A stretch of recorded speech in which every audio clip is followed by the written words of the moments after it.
ഏയ് ഒന്നുമില്ല, ഞാൻ നമ്മുടെ കുട്ടനാട് MLA റെജി ചെറിയാന്റെ കാര്യം ആലോചിച്ചതാ. വല്ലാത്തൊരു അവസ്ഥ തന്നെ.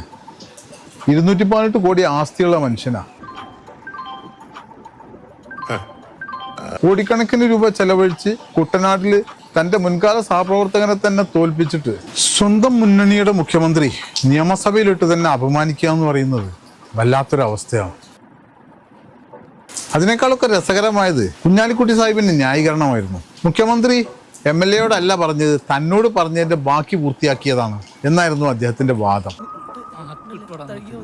പക്ഷെ അപ്പൊ നമുക്കുണ്ടാകുന്ന ഒരു സംശയം, മുന്നണിയിലെ ഘടകകക്ഷിയുടെ പ്രധാന നേതാവും വ്യവസായ മന്ത്രിയുമായ കുഞ്ഞാലിക്കുട്ടി സാഹിബിനോട് എന്ത് കാര്യമാണ് ഒരിക്കലും നടക്കില്ല എന്ന് മുഖ്യമന്ത്രി പറഞ്ഞത് എന്നാ.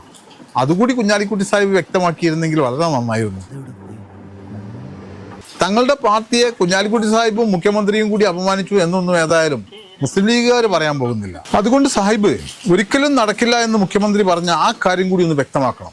രണ്ടുപേരുടെയും വീട്ടിലെ കാര്യമല്ലല്ലോ, പൊതുകാര്യമാണ്, നിയമസഭയിലാണ്. മീഡിയ ഇതേക്കുറിച്ചൊന്നും സാഹിബിനോടോ മുഖ്യമന്ത്രിയോടോ ചോദിക്കാൻ പോകുന്നില്ല എന്നൊക്കെ ഞങ്ങൾക്കറിയാം. അതല്ലെങ്കിൽ പിന്നെ ഉരുളാതെ ആ റെജി ചെറിയാനോട് ഒരു ക്ഷമാപണം നടത്തുന്നതാണ് അന്തസ്.